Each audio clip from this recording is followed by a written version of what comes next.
Hi, welcome to our channel where we share the most intriguing stories. When a retired Marine refuses to bow to an overreaching HOA and their obsessive president, all hell breaks loose. Petty fines, fake security squads, and a midnight attempt to tow his prized Mustang. But they didn't count on 2 trained guard dogs and 1 man who never backs down.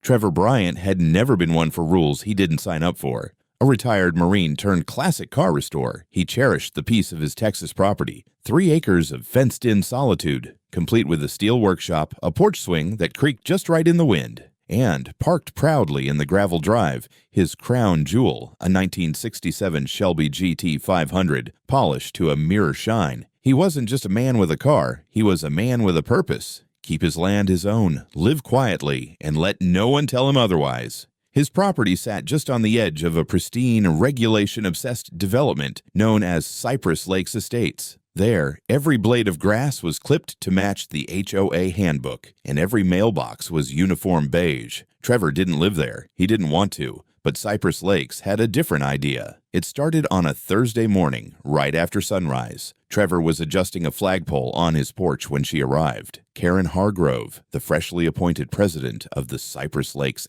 HOA. She emerged from a spotless white SUV in pressed khakis and a blazer, clutching a tablet like a Bible. With the air of someone stepping onto a lesser planet, she approached his gate and called out sweetly, "Mr. Bryant, we need to have a conversation about community standards." Trevor raised an eyebrow, wiping grease off his hands. "This ain't your community," he replied flatly. Karen smiled, unfazed. "Your property is directly visible from the estates, and as such, we have a vested interest. That car," she pointed accusingly at the Shelby, "doesn't reflect the neighborhood aesthetic. Neither do the toolboxes or the flags. It's time to bring your space into compliance, starting with joining the HOA." Trevor didn't shout. He didn't argue. He simply stepped down from the porch and opened his gate, not to welcome her in, but to usher her off his land. "Ma'am," he said coolly, "this here is Texas. And in Texas, we don't let people with clipboards make our decisions for us. Kindly leave." She narrowed her eyes, turned on her heel, and left without another word. But Trevor knew this wasn't over, not by a long shot. Trevor had dealt with difficult people before. Military brass, corrupt contractors, even a biker gang in El Paso that didn't take kindly to being told their carburetors were junk. But nothing, absolutely nothing compared to the methodical madness of Karen Hargrove and her HOA. After Trevor turned her away, something in her snapped. The very next day, flyers began circulating throughout Cypress Lakes Estates, accusing Trevor of harboring visual pollutants and lowering property value through negligent aesthetic choices. There was even a photo of his Mustang, taken without his consent, accompanied by a dramatic caption. What happens when standards are ignored? Trevor chuckled when one of the flyers ended up in his mailbox, but that smirk faded fast. A week later, strange men in matching polo shirts started circling his fence line with clipboards. They took photos, measured distances, even pointed at his gutters like they were crime scenes. When he confronted one, the guy just mumbled, "Routine compliance observation," and quickly walked off. Compliance? With what? Trevor had checked. His property wasn't under HOA jurisdiction. Still, the HOA acted like it was their manifest destiny to bring him under control. Then came the envelope. A formal-looking letter from Cypress Lake's so-called Compliance Enforcement Division arrived, claiming Trevor was in breach of Section 14B, Unauthorized Vehicle Display, and Section 9A, Improper Flag Placement. There were made-up fine amounts, a deadline for voluntary alignment, and a line about escalating to legal action if he didn't integrate into the Cypress Lakes governance structure. Trevor laughed out loud. Integrate? He wasn't a corporate merger. He was a man with a fence and a doghouse that had more structural integrity than most HOA-funded fountains. But Karen wasn't done. She filed a noise complaint with the county, falsely claiming Trevor was running an unauthorized repair shop out of his garage. Then came the garbage accusations. She told city sanitation that Trevor was stockpiling flammable waste. When inspectors arrived, they found nothing but oil rags and a decades-old barbecue pit. Still, the message was clear. Karen wasn't just irritated, she was on a mission. So Trevor got to work. He installed a full perimeter camera system, infrared, motion activated, with night vision, and connected it to his phone. He posted private property, no HOA jurisdiction signs every 10 feet. And in a final stroke of spiteful brilliance, he waxed his Mustang until it gleamed like a mirror, parked it at an angle facing the road, and put a spotlight on it at night like it was a monument. If they wanted a fight, he'd give them one, protocol or not.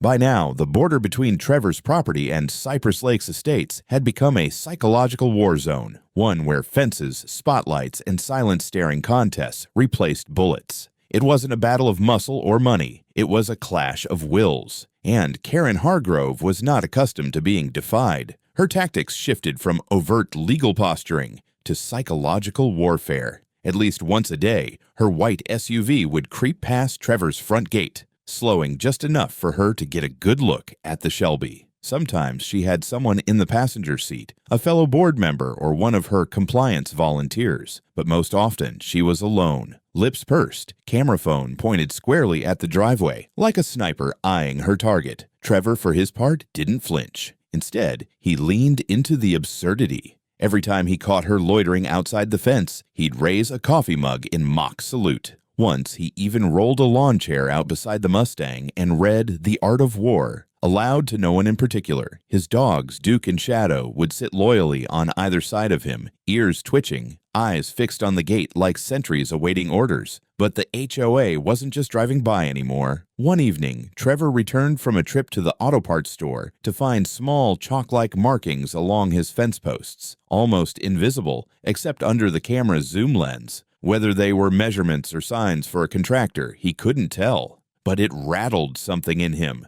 Someone had been trespassing, stealthily, deliberately. He filed a police report, but without physical damage or clear identification, there was little they could do. Still, it gave him justification to reinforce his defenses. He upgraded the cameras, installed motion-triggered floodlights, and added a silent alarm that pinged his phone anytime someone crossed the threshold after dark. His workshop now had reinforced locks and a discreet GPS tracker hidden inside the Shelby just in case. Karen, undeterred, turned up the heat. A fake petition began circulating, one that claimed to demand Trevor's cooperation with community values. Though most residents saw it for what it was, petty tyranny, some naive souls signed it out of neighborly pressure. One even slipped a copy under Trevor's door. He framed it and hung it next to the Mustang. To outsiders, the situation seemed comical, but Trevor saw the writing on the wall. Karen wasn't just trying to coerce him, she was building a narrative, brick by fabricated brick. And the centerpiece of that narrative, the symbol of his defiance and her obsession, was his Shelby.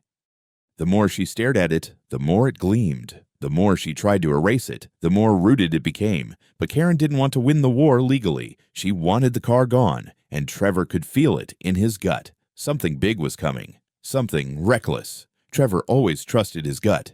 It had saved his life more than once overseas, and now, standing on his porch under a moonless sky, it was twisting again, like a storm on the horizon. Something felt wrong. Too quiet. Too still. Even Duke and Shadow were tense, their ears upright, noses twitching toward the gravel driveway, like a storm was crawling in on four legs. It was just after 2 a.m. when the motion sensor pinged his phone. Trevor opened the camera feed and froze. Two men dressed in dark uniforms with HOA enforcement stenciled across their backs were creeping across his property. One held a flashlight. The other was already crouched beside the Shelby, tools in hand. A tow truck idled on the far side of the fence, engine off, lights dimmed. Trevor's stomach dropped. His heart didn't race. It clenched, coiled, steadied. Not from fear, from fury. He felt that deep, burning anger that came when something sacred was under threat. That car wasn't just metal and paint. It was his father's hands,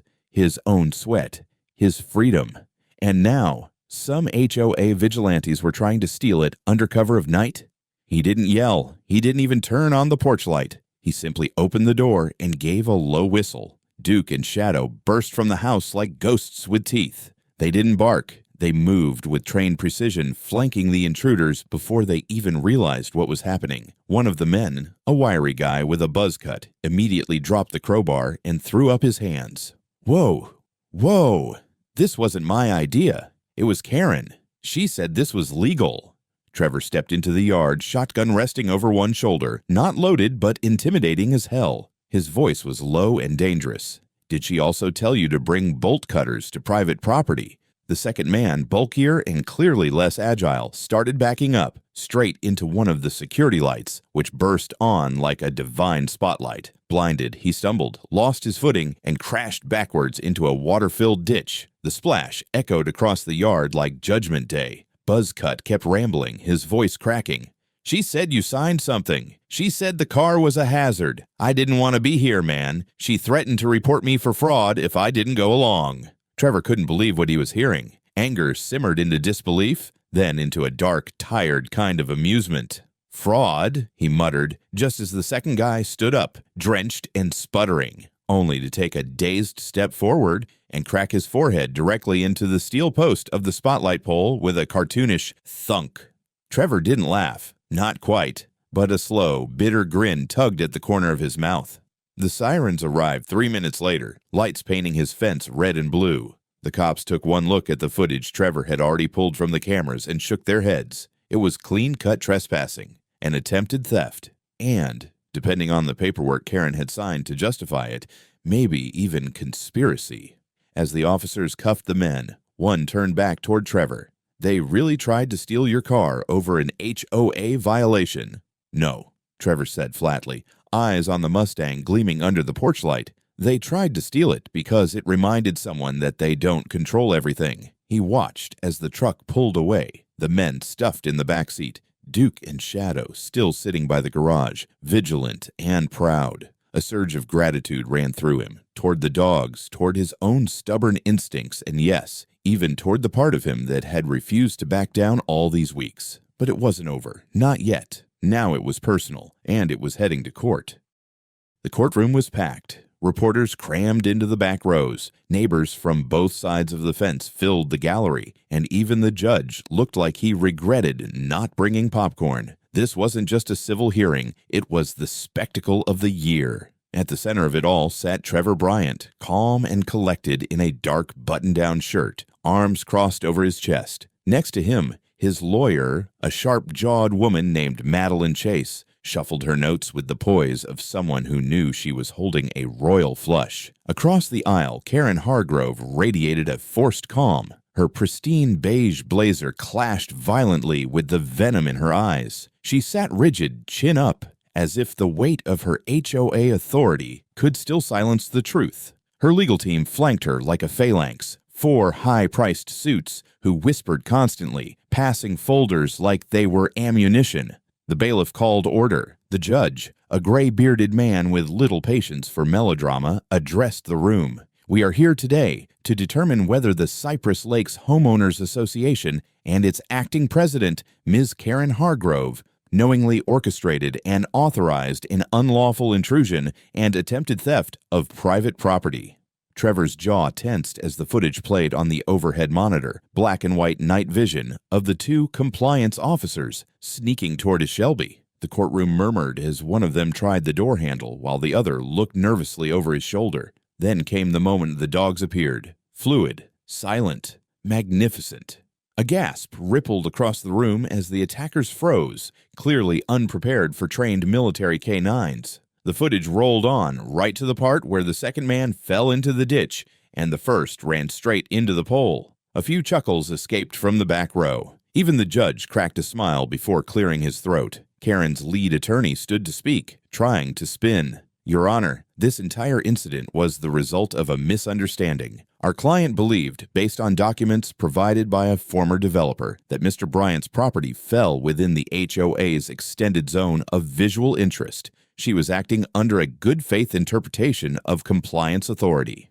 Good faith. Madeline stood sharply. She forged compliance notices, authorized nighttime trespassing, and approved the removal of private property by individuals with no legal enforcement status. That's not good faith. It's vigilantism wrapped in a khaki pantsuit. Gasps. Laughter. The judge banged the gavel once. Order. Then came the moment that changed everything. One of the detained enforcers was brought in to testify. Michael Rodriguez, the smaller man with the buzz cut. He looked exhausted, ashamed. After being sworn in, he glanced at Karen, then turned away. "She told us the car was a hazard, said it was affecting property values. I didn't want to do it, but Karen said if I didn't help, she'd have me fired from the landscaping contract I had with Cypress Lakes. Said she'd ruin me. His voice cracked. I didn't think we were actually stealing a car. I just thought we were towing it for being non-compliant. I didn't know we'd be up against military dogs. Karen stood suddenly, her voice shrill. You liar! You little coward! You were in on it from the beginning. Ms. Hargrove, sit down! The judge thundered. But she didn't. She kept going. You think this man is a victim. He flaunted his rust bucket in front of our community. He mocked our values. He made me look like a joke. Her voice broke. Her carefully cultivated exterior crumbled like wet drywall. She trembled, pointed across the room at Trevor. He turned everyone against me. That car, he weaponized it. This is harassment. Trevor rose to his feet slowly, not in anger, in resolution. That car belonged to my dad. We rebuilt it together after I got out of the service. It's not a weapon, Ms. Hargrove. It's a memory, a piece of home. And you tried to take it from me because you don't like how it looks. Karen's face twisted, some final thread in her snapping loose. She lunged toward the bench, shouting incoherently about property values, about law and order, about people like him. Two bailiffs restrained her as she screamed, her voice breaking into unintelligible shrieks. The courtroom was dead silent. The judge exhaled deeply. Enough.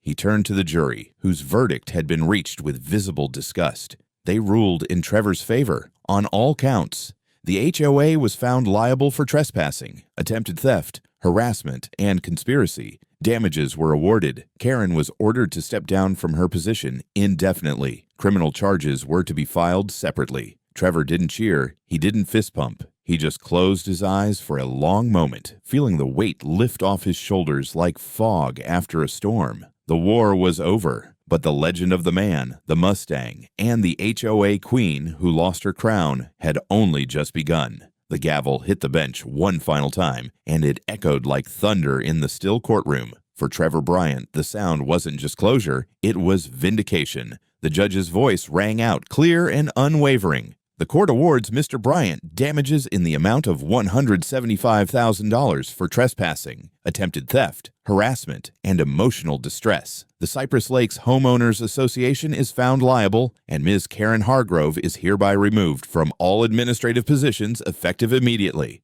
Trevor didn't react outwardly, he just nodded once. Inside, though, a quiet satisfaction bloomed. Not for the money, for the principle. He hadn't fought this war for a check. He'd fought to prove that individual rights still meant something in a world full of overreaching rules and khaki blazers trying to run your life. Karen Hargrove didn't stay to hear the full judgment. She was escorted out by security, face pale, lips tight, her once impervious reputation shattered beyond repair. The moment Rodriguez testified against her, the room had turned. The jurors didn't see her as a leader anymore. They saw her as a tyrant. The neighbors, who had once cowered under her demands, now whispered with disbelief and, in some cases, open glee. Within 48 hours, the HOA board held an emergency meeting, this time without Karen or her inner circle. 3 other board members resigned voluntarily, and the rest voted to suspend all extended enforcement actions indefinitely. The HOA's insurance provider immediately launched an internal investigation, and the Cypress Lakes Board issued a public apology to Trevor in the form of a letter and a very awkward phone call from the new interim president, a retiree named Thomas Bell, who admitted the board had allowed itself to be weaponized by one personality.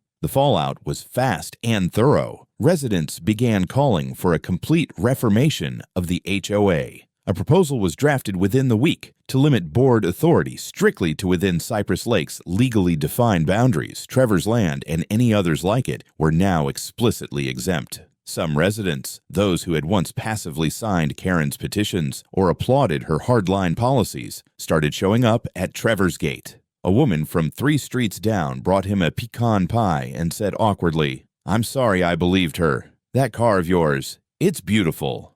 Others honked in support as they passed by, a few even rolling down windows to shout, "Love the Mustang, man," with grins that looked like relief. Trevor accepted the gestures quietly. He wasn't one to gloat, but he did take a kind of joy in seeing the neighborhood reclaim its voice. He wasn't the only one Karen had bullied, just the only one who'd fought back publicly. As for Rodriguez, the former HOA enforcer, he resigned from any affiliation with the association and applied to work at Trevor's garage. "I know cars better than I know fake bylaws," he'd said with a shrug. Trevor gave him a trial week. After all, anyone brave enough to testify against Karen in open court deserved a chance.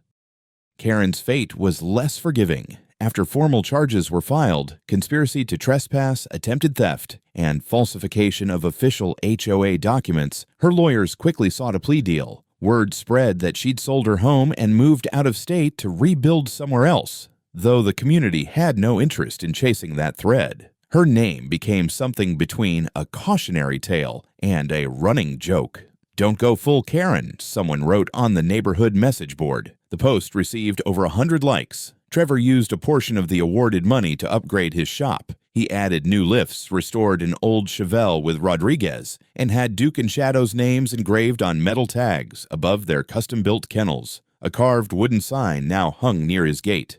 "Private land, no HOA, all horsepower welcome." He didn't change much else. Still drank black coffee on the porch every morning. Still parked the Shelby at an angle that caught the sunrise just right. But now, when he looked out past his fence, he didn't see hostile eyes or clipboard patrols. He saw a community that had learned where the line was, and that it wasn't theirs to cross. He saw freedom, and it smelled like gasoline and fresh-cut cedar. It was the first Saturday of spring when Trevor rolled the Mustang out into the open, its chrome gleaming beneath a sky so blue it hurt the eyes. The engine purred like a big cat at rest, controlled, dangerous, proud. Birds sang in the oak trees. The breeze carried the faint scent of oil and cut grass, and, from down the road, people were already arriving. What began as a spontaneous idea had become a full-blown community tradition in the making. The Freedom and Horsepower Cookout, an annual gathering held on Trevor's land,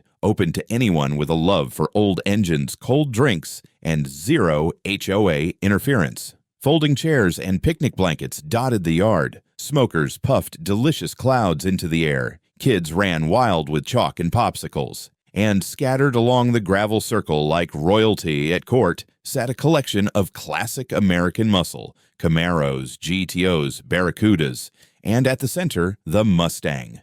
Untouchable, untamed, unbroken. Trevor leaned against the hood, sipping sweet tea. Duke and Shadow sprawled at his feet like kings on break. Rodriguez manned the grill in a grease-stained apron that read, "Certified Non-Compliant," flipping burgers like it was a martial art. The same judge from the case had even dropped by, standing awkwardly at first until Trevor handed him a beer and said, "No gavel today, just ribs." As the sun began to sink, streaking the clouds in orange and gold, Thomas Bell, the new HOA president, approached with a worn leather folder. "It's done," he said. "We revised the charter, no overreach, no unilateral actions, and Karen's name scrubbed clean, like she was never there." Trevor nodded, but he didn't say anything. He just looked out across his land, at the families laughing, engines rumbling softly, neighbors once divided now mingling without fear of citations or fines. This was what community was meant to be, not manufactured control, but respect earned. Then came the moment. A teen boy, no more than 16, approached hesitantly, eyes locked on the Shelby. "Sir, that's the coolest car I've ever seen." He paused. "Could I maybe sit inside? Just for a second?" Trevor studied the kid, saw the reverence, the curiosity. He gave a single nod. "Only if you promise to love it more than your phone." The boy lit up, climbed in carefully, hands trembling as he touched the wheel like it was a relic. His father stood off to the side, wiping his eyes with a proud grin. Trevor turned away with a half smile and whispered to himself, "Now that's compliance I can live with." The stars began to blink into view. Music played low, engines hummed in rhythm, and laughter rose like smoke into the twilight. Somewhere between the sky and the road, Trevor Bryant understood something deep in his bones. Classics don't just endure, they outlast everything, even Karen's.